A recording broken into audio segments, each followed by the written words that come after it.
Assalamualaikum warahmatullahi wabarakatuh. Ila hadratin Nabi Mustafa Muhammadin sallallahu alaihi wasallam wa ala alihi wa azwajihi wa ashabihi wa dzurriyyatihi wa ikhwani minal anbiya wal mursalin wal awliya wa syuhada'i wa sholihin ulama'il amilin wa jami'in mufassirin wal muhaddisin wal fuqaha amin. Thumma la jami'i masyayikhina wa masyayikhikum al-Fatihah. A'udzu billahi minasy syaithanir rajim. Bismillahirrahmanirrahim. Alhamdulillahi rabbil alamin arrahmanir rahim maliki yaumiddin iyyaka na'budu wa iyyaka nasta'in ihdinas siratal mustaqim siratal ladzina an'amta 'alaihim ghairil maghdubi 'alaihim waladdallin amin. Alhamdulillahilladzi faddalana bi anwa'in ni'am adh-dhahirah wal batinah. Wassalatu wassalamu ala rasulillah sayyidina Muhammadin wa ala alihi wa ashabihi wa man tabi'ah. Allahumma akhrijna min dhulumatil jahli wal wahm ila anwaril ma'rifati wal ilm wa min wuhulish syahawat ila jannatil qurbat. Allahumma alif baina qulubina ala ta'atik wa mahabbatik wa mahabbati rasulik amma ba'd. Orang-orang kafir Mekah tidak percaya kalau setelah mati nanti mereka akan dibangkitkan kembali, dan mereka juga tidak percaya kalau alam raya ini, bumi, langit dan seisinya ini akan ada akhirnya dengan adanya hari kiamat.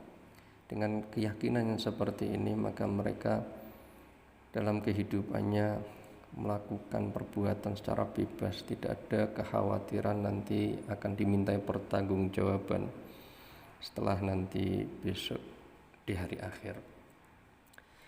Dan ketidakpercayaan mereka ini mereka ungkapkan di hadapan Rasulullah Shallallahu Alaihi Wasallam dengan mengatakan, apa mungkin kami nanti itu setelah menjadi tulang belulang akan dikembalikan lagi kemudian dihidupkan lagi. Nah, jawaban Allah Subhanahu Wa Taala di dalam surat An-Nazi'at ini diawali dengan jawaban yang pendek dan sederhana, fa innama hiya zajratu wahidah fa idzahum bis-sahirah. Yang seperti itu gampang oleh Allah Subhanahu wa taala. Satu kali tiupan saja kalian akan dibangkitkan dan kemudian akan dikumpulkan di padang mahsyar untuk menunggu penetapan di mahkamah akhirat nanti. Sikap orang kafir Mekah ini kemudian juga ditanggapi oleh Rasulullah Muhammad sallallahu alaihi wasallam melalui surat An-Nazi'at ini, bahwa sikap kalian itu pakai tunggale. Sebelum ini juga banyak yang punya sikap seperti kamu, bahkan oleh orang yang lebih hebat dari kamu. Fir'aun, dia mengaku sebagai Tuhan, kekuasaannya luar biasa. Mereka juga punya sikap seperti kamu, tidak percaya kepada Nabi Musa alaihi salam, tidak percaya dengan adanya hari kiamat, tidak percaya dengan akan dibangkitkannya manusia dari alam kubur. Tapi toh orang sehebat Fir'aun, kekuasaan sebesar Fir'aun dan keberaniannya yang luar biasa seperti itu, akhirnya tumbang dengan hukuman Allah Subhanahu wa taala. Di dalam kisah mengenai Nabi Musa dan Fir'aun juga terselip pesan bahwa dalam menghadapi orang-orang yang tidak percaya kepada keimanan, hendaknya dihadapi dengan penuh kelembutan, dengan kesantunan sebagaimana yang dilakukan oleh Nabi Musa kepada Fir'aun. Nah, inilah yang dilakukan oleh Rasulullah Shallallahu Alaihi Wasallam ketika menghadapi orang-orang kafir Mekah yang tidak percaya mengenai adanya hari akhir dan juga kebangkitan dari alam kubur. Allah Subhanahu Wa Taala melalui surat An-Nazi'at ini juga mengajarkan kepada Rasulullah untuk menghadapinya dengan lemah lembut, kesabaran dan juga argumentasi yang logis yang nanti ini akan dipaparkan pada ayat-ayat berikutnya. Tidak dengan emosional dan kemudian reaktif, tapi dengan ketenangan mengajak mereka untuk berpikir secara logis untuk menemukan kebenaran yang hakiki. Pada ayat-ayat berikutnya, Nabi mengemukakan di hadapan orang-orang kafir Mekah 3 argumentasi bahwa kebangkitan manusia dari alam kubur itu sangat logis. Tidak sebagaimana yang difikirkan oleh orang-orang kafir Mekah. Nabi Muhammad ingin memberikan cakrawala pandangan yang lebih luas kepada orang-orang kafir Mekah yang tidak percaya mengenai keimanan mengenai hari akhir dengan 3 argumentasi berikut ini. Yang pertama adalah aantum asyaddu khalqan amis sama'u banaha. Aantum ana ta utawi sliramu kabeh asyaddu iku luwih banget apane khalqan penciptaane amis sama'u utawi langit. Bana hale sampun bangun sinten Allah ing langit. Apakah penciptaan kalian itu lebih susah atau penciptaan langit? Ini orang kafir Mekah diajak berpikir oleh Rasulullah Shallallahu Alaihi Wasallam. Lah penciptaannya bagaimana? Rafa'a samkaha, rafa'a sampun ngangkat sinten Allah samkaha ing bangunan dhuwure langit iku. Fasawa mangko nuli nyampurnakake sinten Allah ing langit. Yang pertama, langit itu ditinggikan oleh Allah Subhanahu wa taala sedemikian rupa. Kalau manusia meninggikan sesuatu pasti ada penopangnya, tapi langit ciptaan Allah Subhanahu wa taala ini tidak ada tiang, tidak ada penopangnya. Fasawwaha, dan Allah menyempurnakan penciptaan langit itu dengan begitu telitinya, tidak ada retaknya, tidak ada sambungannya.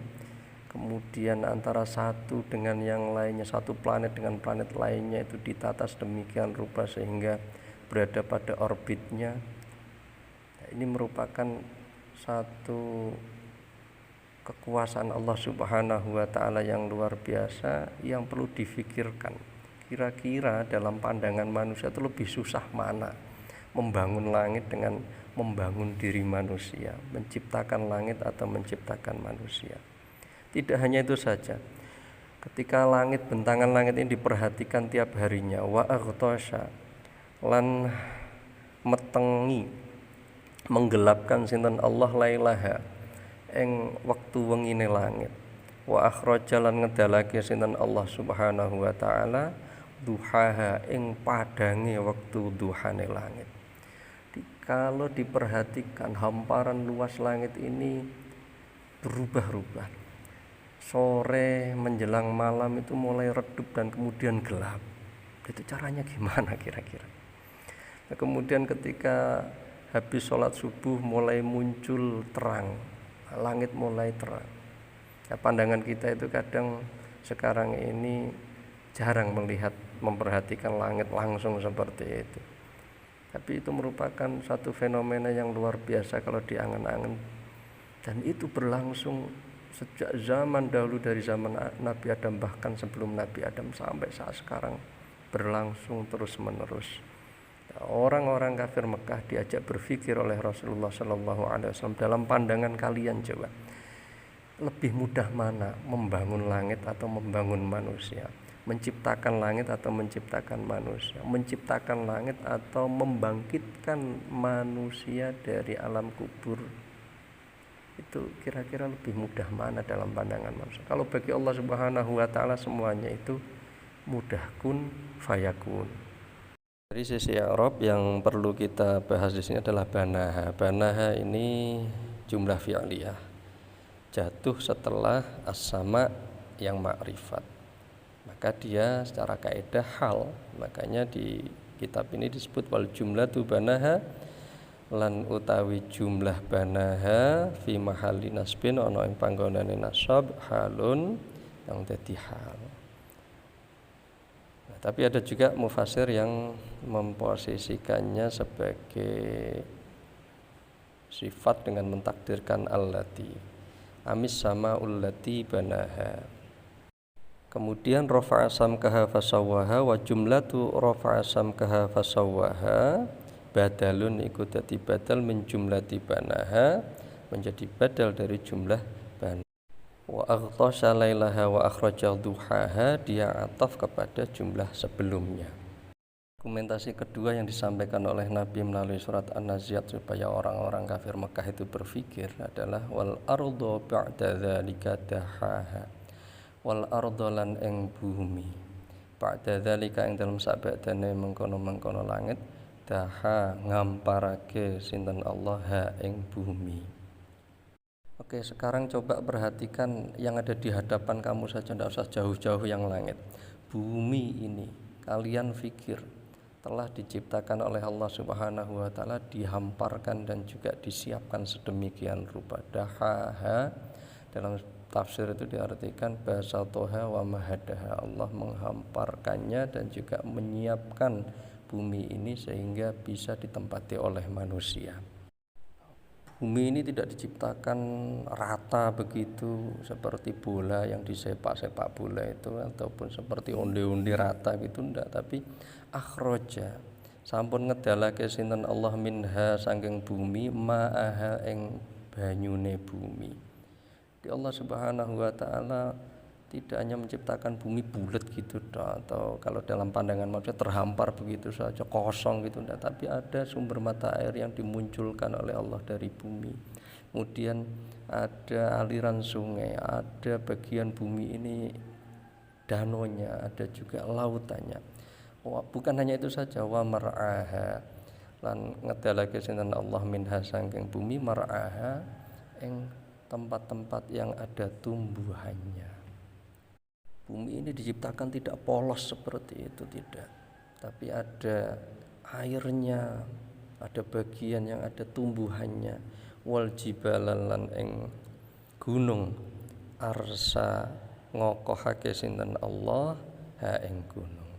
Begitu juga bumi ini juga tidak datar semua polos seperti bola yang disepak itu, tapi ada yang tinggi, ada yang rendah, ada yang dalam curam.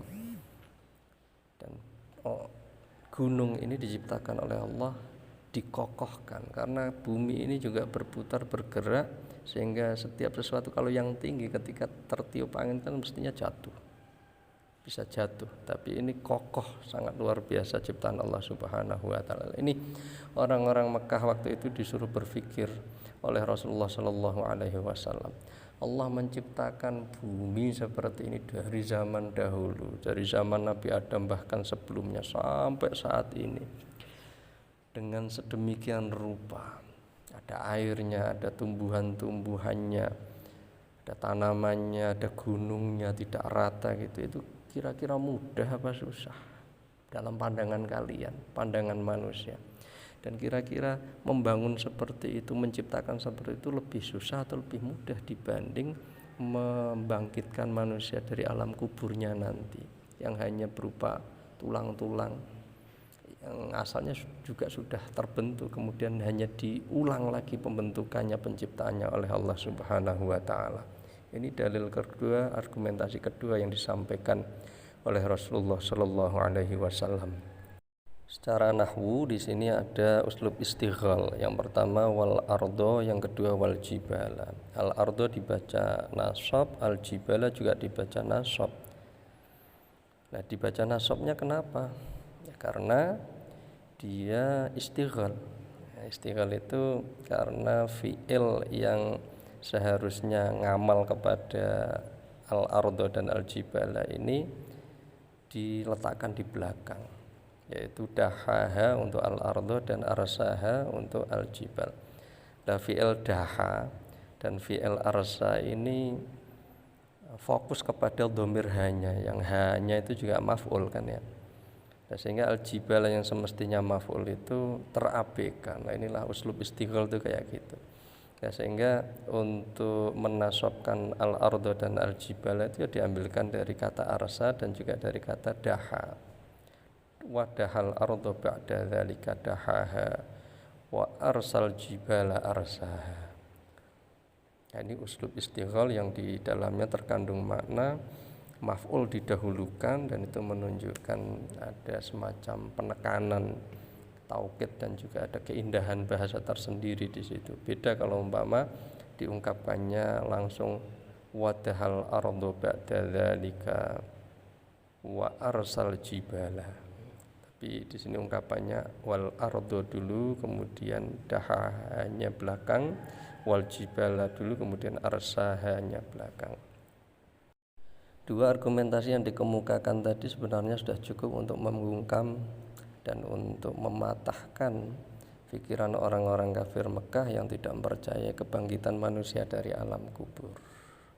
Allah yang mampu menciptakan langit yang dahsyat dan juga menciptakan bumi yang rumit seperti itu saja mampu, apalagi hanya membangkitkan manusia dari alam kubur.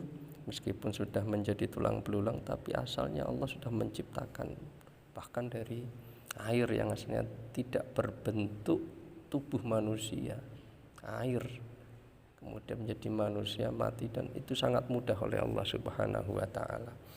Argumen logis seperti ini sebenarnya sudah cukup, tapi kemudian ditambahi lagi mata'an lakum wa li an'amikum.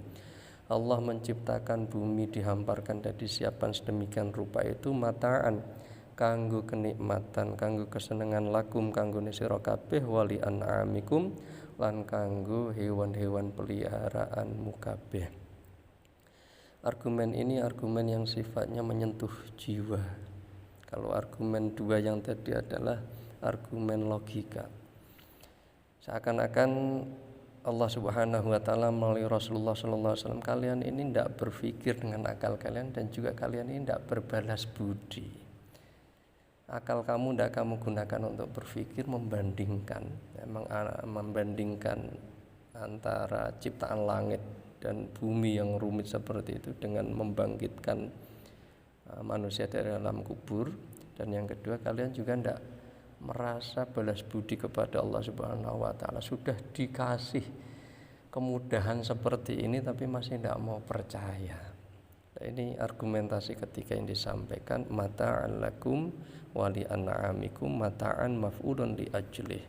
Mata'an ini dia menjadi maf'ul li ajlih mansubun yang dibaca nasab, lakum jarun wa majrurun muta'alliqani bi mata'an. Ya, lakum huruf jar, kumnya majrur dan dia terkait dengan mata'an, wali an'amikum atfu mata qaddama, perkara sing diatafake marang kalimat yang sebelumnya.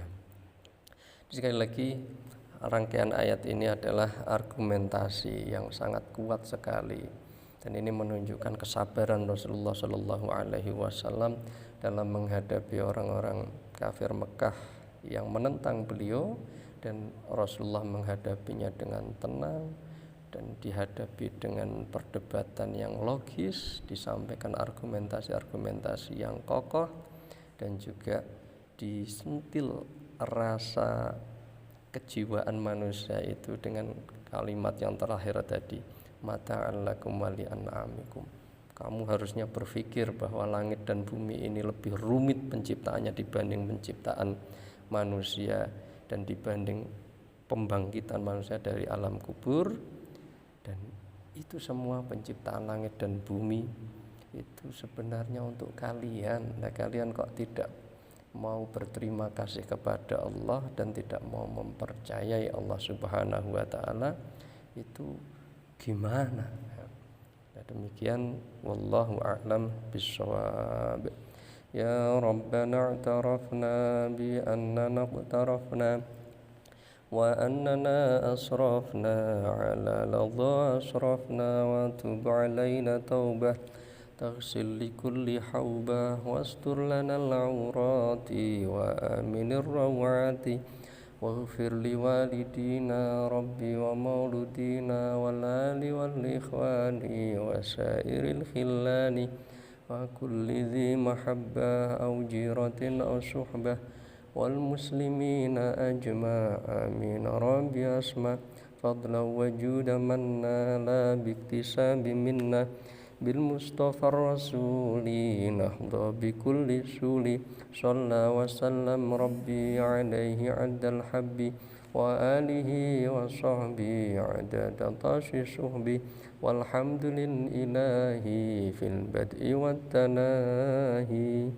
Subhana rabbika rabbil izzati amma yasifun wa salamun alal mursalin walhamdulillahi rabbil alamin. Assalamualaikum warahmatullahi wabarakatuh.